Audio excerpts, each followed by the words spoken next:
All right, I was asked how my diverters don't rotate because I'm using down posts for all these things. So if we zoom in on this diverter for a second, you can see it's just a basic down post assembly.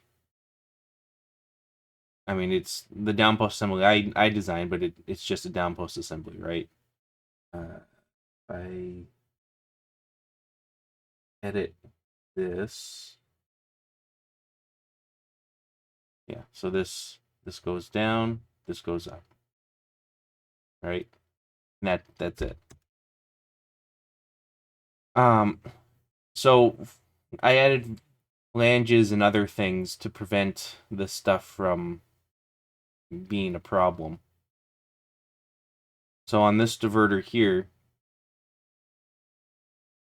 I made a little indent on the ramp and this flange. So when this thing tries to rotate, and I can kind of mimic this by editing uh, this. Nope, that's not what I wanted to edit. By editing this. When this thing tries to rotate, you can see this flange right here.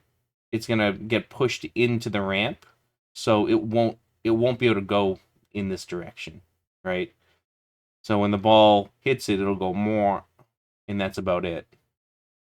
Something I am planning on adding that I didn't put into this CAD drawing yet, right along here, I'm gonna put a riveted piece of spring. I'm gonna put a riveted piece of spring steel that will help guide the ball over onto this left section, like away from this piece, and also keep this more straight, right? So the piece of spring steel is going to be riveted onto here and it's going to come across.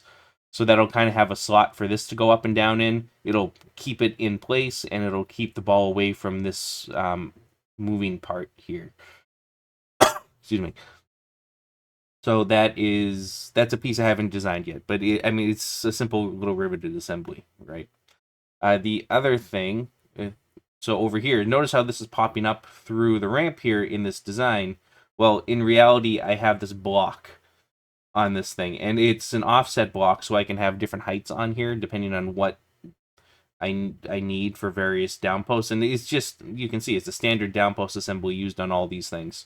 It's just this particular one has this block that's going to be screwed in. So it's not going to go all the way up. This is a quarter of an inch down, which will be just enough to pull this assembly right underneath this ramp. You can see it's in this corner here. It's really just peeking over the top. So when I pull this down, that quarter of an inch, it just won't hit the ramp. But that aside, if we hide this ramp for a second, you can see I created flanges over here on the rails. So when this comes down, when this comes down, if the ball hits on the left side, uh, it'll knock into this little piece, this little flange over on this left rail, so it won't get out of alignment there.